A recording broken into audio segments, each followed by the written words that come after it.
जय गुरुदेव। ओम बालाक मंडला भाषाम चतुर्बाहम त्रिलोचनाम पाशांकुशवरा भीतिर्धारयन्तीं शिवाम भजे। या देवी सर्वभूतेषु मातृ रूपेण संस्थिता नमस्तस्यै नमस्तस्यै नमस्तस्यै नमो नमः। प्रिय दोस्तों, नमस्कार। आशा करता हूँ आप कुशल मंगल से होंगे, राजी खुशी से होंगे।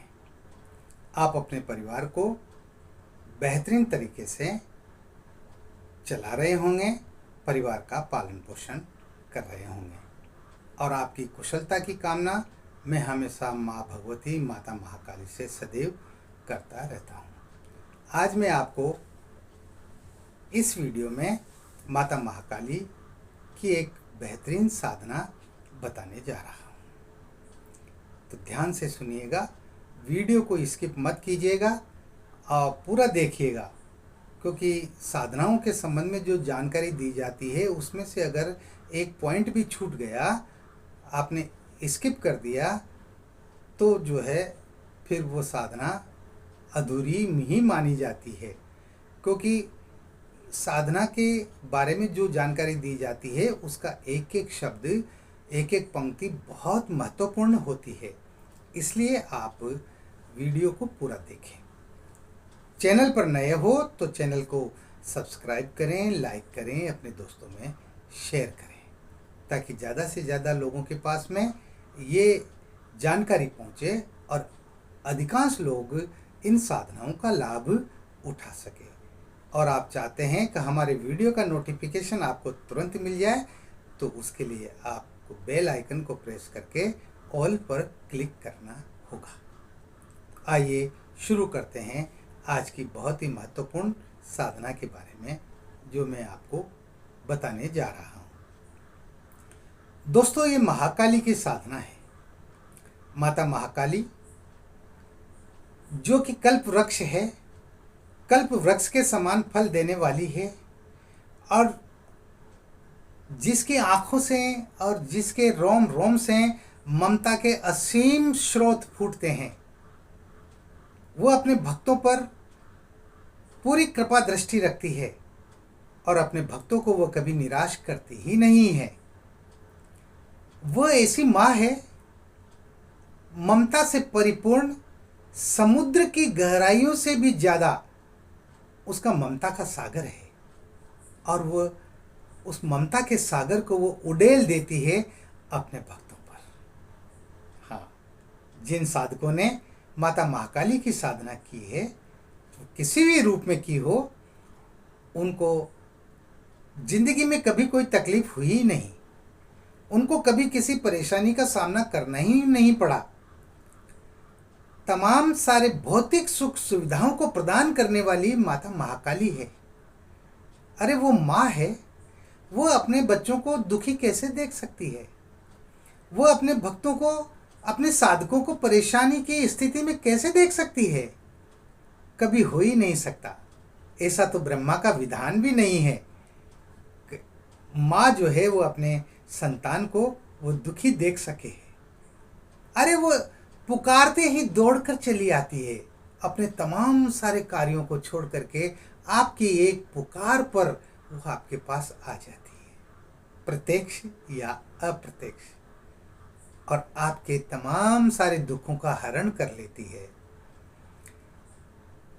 ये आजमाई हुई बात बता रहा हूं मैं। माता महाकाली की ममता क्या होती है, ये कोई मुझसे पूछे। हाँ दोस्तों, मैं सभी देव देवताओं को मानता हूँ, उनको चरण स्पर्श करता हूँ, उनके ऊपर मेरी पूर्ण श्रद्धा है, हर देवी देवता पर। लेकिन जहाँ इष्ट की बात आती है, तो मेरा इष्ट माता महाकाली ही है। मैं माता महाकाली की ही सेवा करता हूँ, मैं उसी की पूजा करता हूँ। मेरे रोम रोम में माता महाकाली बसी हुई है। उठते बैठते, सोते जागते, चलते फिरते मेरा ध्यान बस वहीं रहता है। मैं किसी से बात भी कर रहा होता हूँ, तब भी मेरे ध्यान में, मेरे मस्तिष्क में, मेरे हृदय में उसी की ही तस्वीर रहती है। इस तरह से जो है वो अपने भक्त को कभी दुखी देख ही नहीं सकती।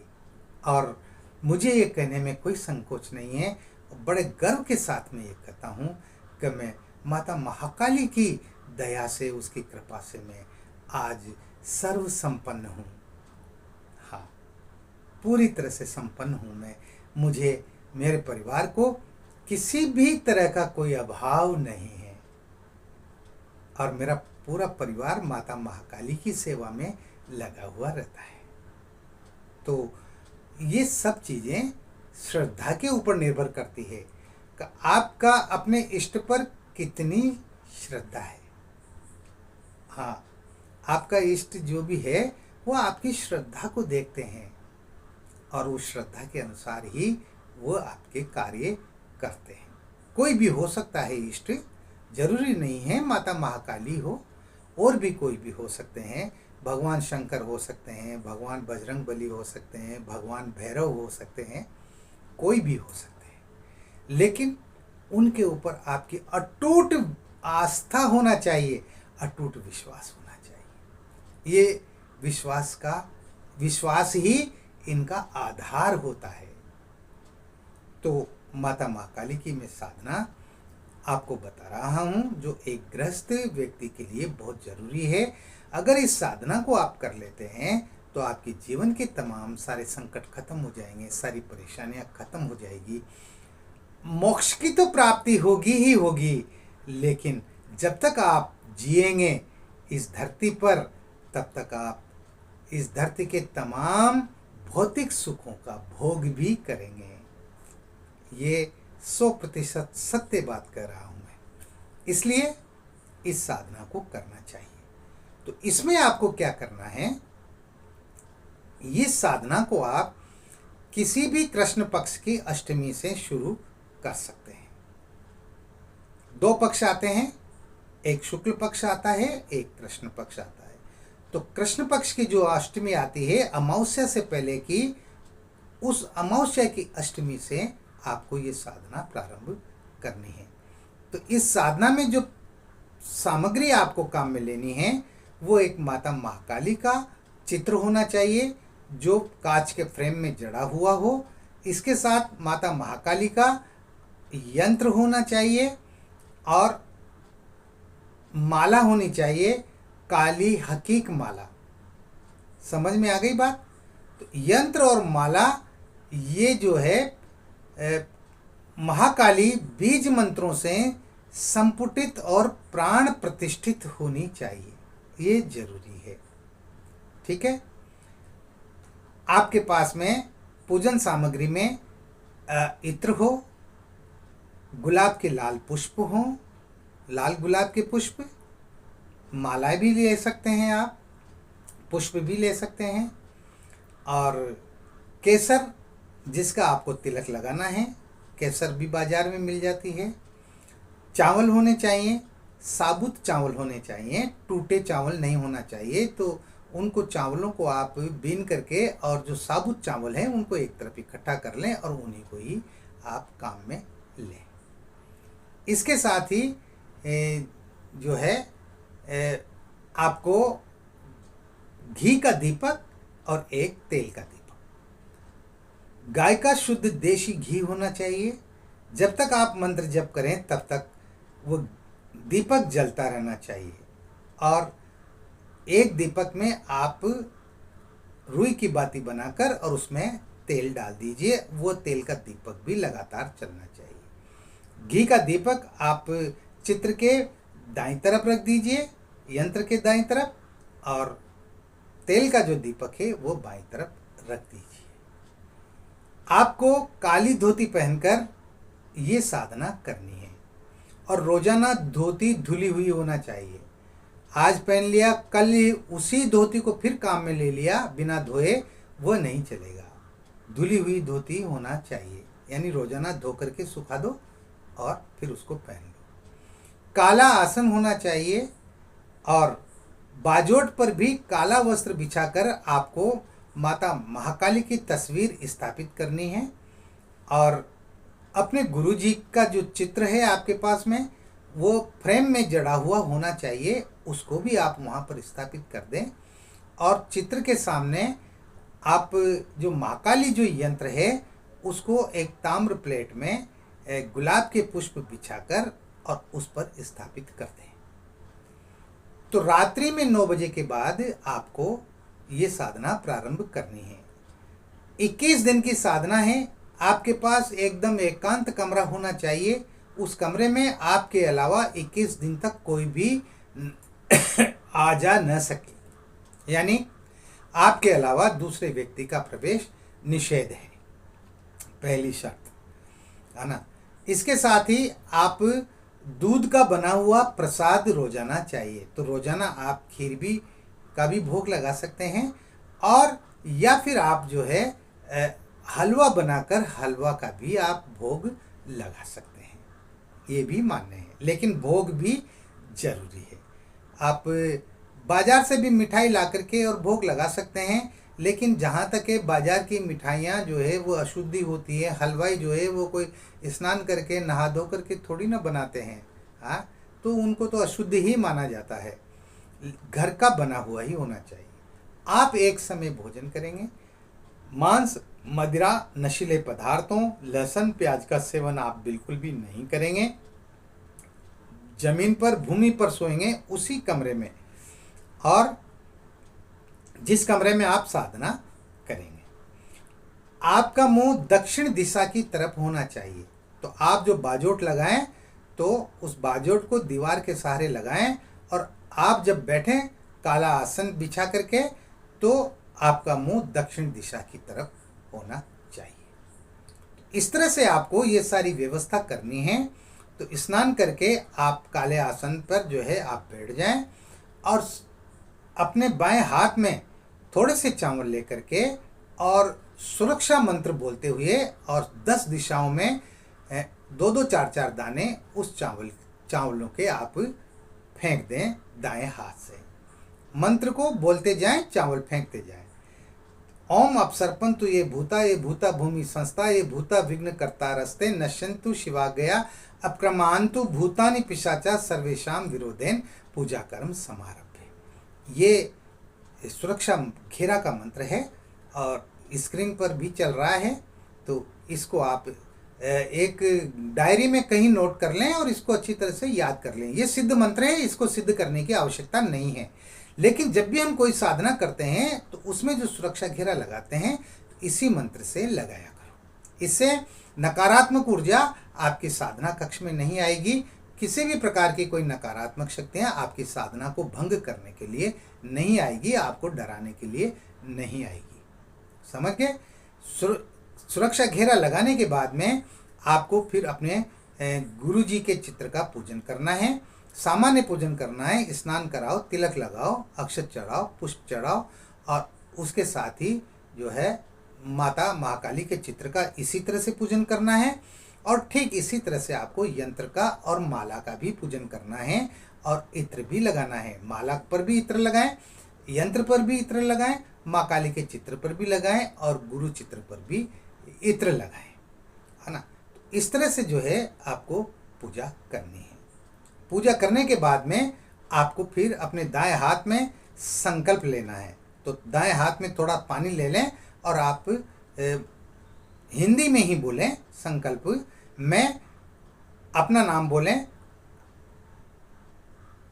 अमुक पिता अपने पिता का नाम बोलें, अमुक गोत्र अपने गोत्र का नाम बोलें। 21 दिन की माता महाकाली की साधना करने जा रहा हूँ। मैं 51 माला प्रतिदिन करूँगा। गुरुदेव मुझे इस साधना में सफलता का आशीर्वाद प्रदान कीजिए। और ये कह करके आप उस हथेली के जल को पृथ्वी पर छोड़ दें। यानी आपको 51 माला प्रतिदिन करना है। और ये संकल्प आपको सिर्फ पहले दिन ही बोलना है। रोजाना आपको संकल्प बोलने की आवश्यकता नहीं है। उसके बाद फिर आपको मूल मंत्र जो है उस मूल मंत्र का आपको जप करना है काली हकी माला से। तो मंत्र इस प्रकार है। ओम काली कंकाली किलकिले स्वाहा।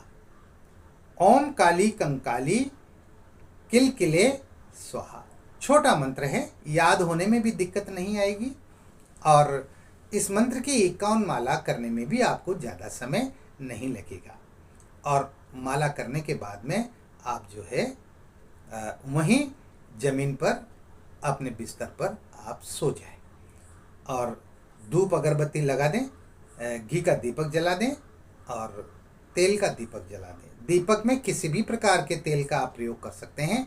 आप चाहे तो सरसों का तेल उसमें काम में ले सकते हैं या आप चमेली का तेल काम में ले सकते हैं।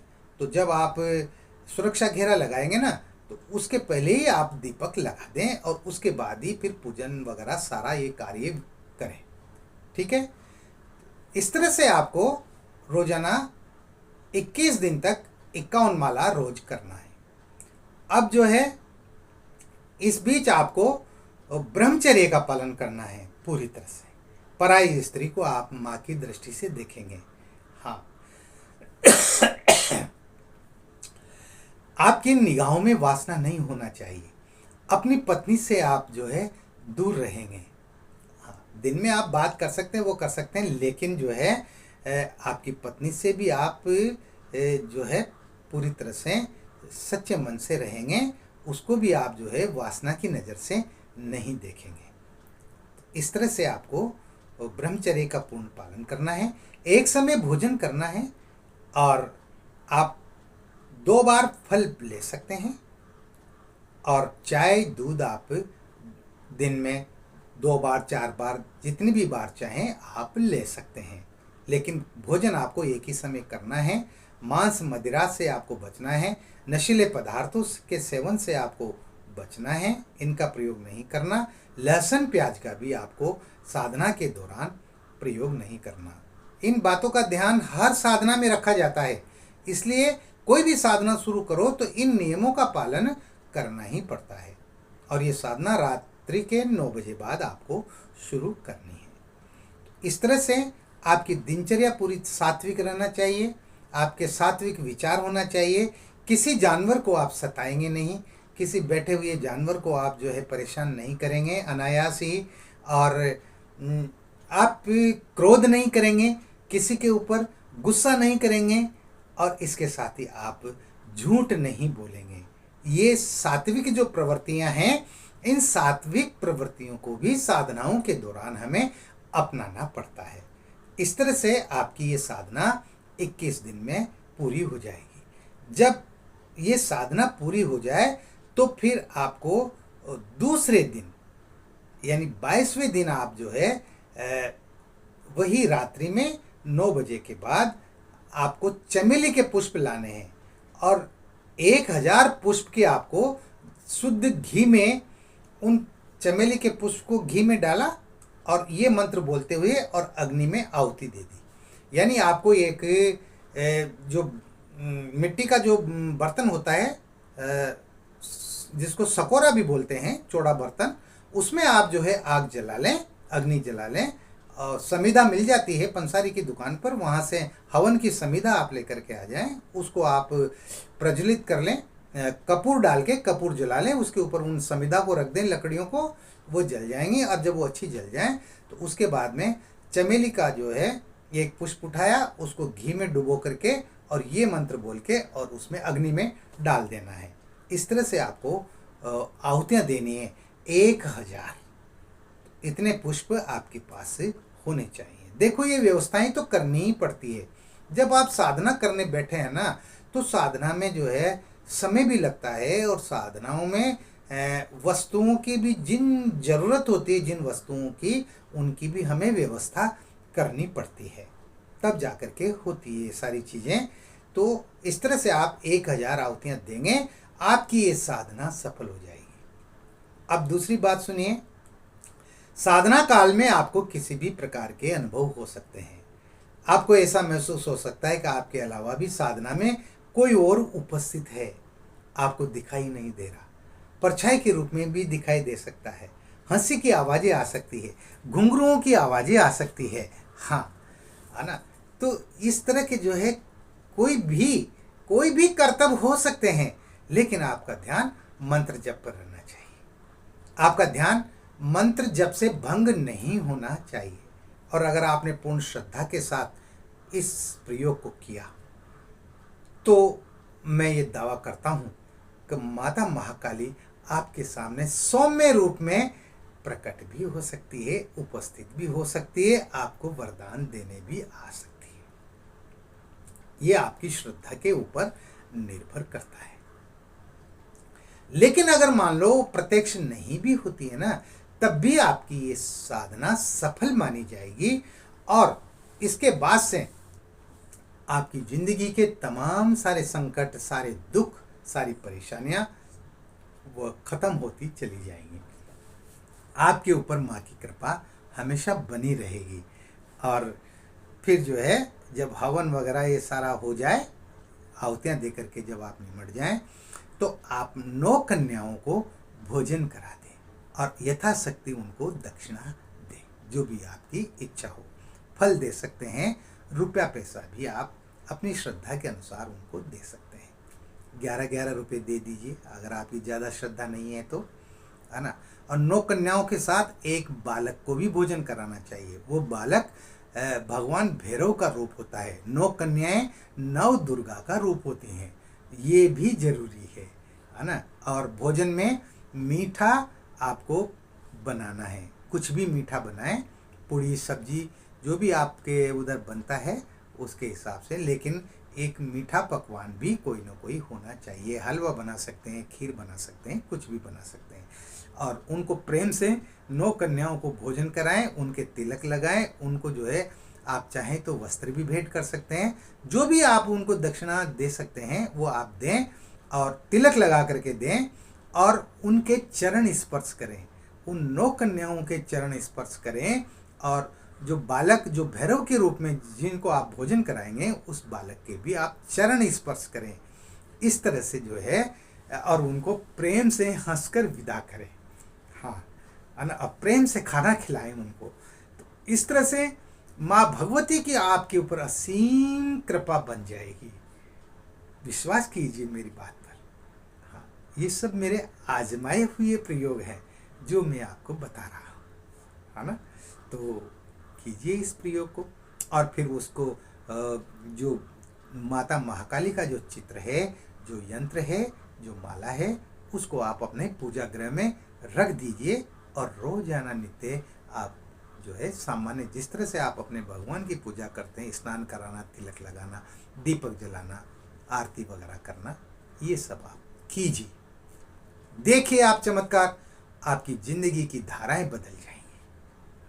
मैं कह रहा हूं ना, बदल जाएंगे आपकी जिंदगी।